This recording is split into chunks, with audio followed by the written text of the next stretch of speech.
Anne Lee died in 1784 during the Revolutionary War.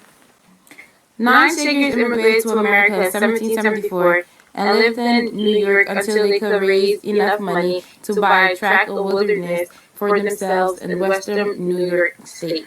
Mother Ann died. The Shaker Church was led by Elder Joseph Martin and Eldris Lucky Ray. The first Shaker community established in New York in 1787 and spread to New England, Kentucky, Ohio, and Indiana. The Shakers held 4 basic beliefs. They taught that sexual intercourse is the root of the sin, Christian communion, confession of sin, and separation from the world. The Quaker influence was seen in the form of pacifism, the rejection of ordained clergy, and the practice of spirit-led worship. The Shakers also preached the importance of repentance since the millennium was imminent.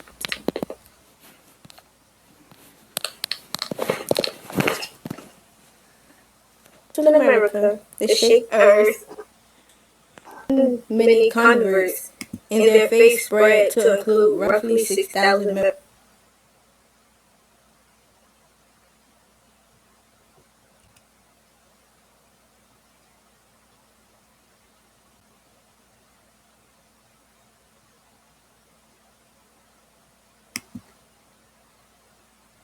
Folk songs date back to this year blamed me for the massacre. A warrant for my arrest remained outstanding.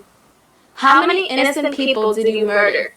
I was convicted of killing 120 victims. How did you manage to kill them? I was convicted of killing them with a gun and with a knife. What did you do in the next decade after that? I played an important role in expanding the Mormon refugee in the West. What role did you play? I became a prosperous farmer and businessman in southern western Utah. How many children did you have? 56 children.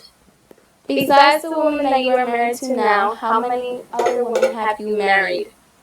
I've had 19 wives. After the massacre, what did the church think of you? Although the church sought to lower my profile by removing me as a probate judge, the Mormon leadership continued to enlist loyalty. What happened after several years of the massacre?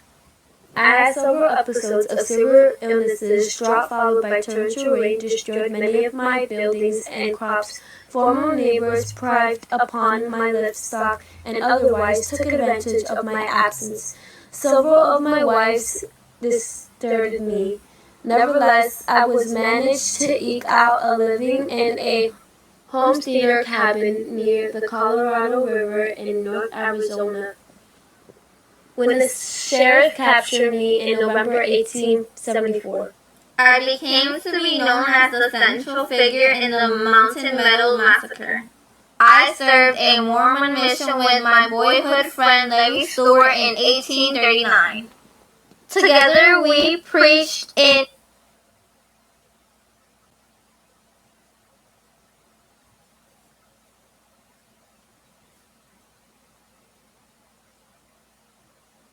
It's fun facts.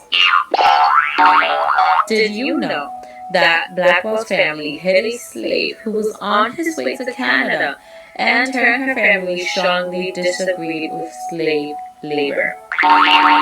Back to history. In 1847, the Genova Medical College had accepted Elizabeth, in which she graduated first in her class, and became the first woman of the United States to earn a medical degree. America,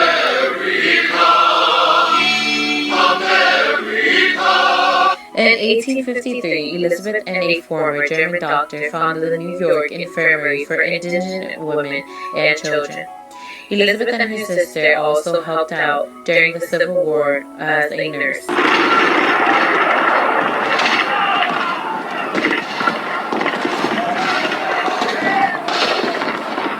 Elizabeth Blackwell was not only a women's activist, but a leader. She overcame the social barriers that she was faced with. and left her mark on the world, allowing women around the world to have the same opportunities as men. And so, I begin to conclude my podcast. Thank you for tuning in and listening. Elizabeth, any last words? No, Elizabeth, Caroline, Annabeth, thank you for having me here.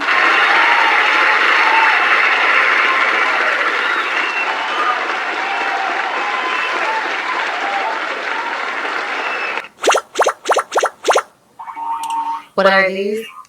What?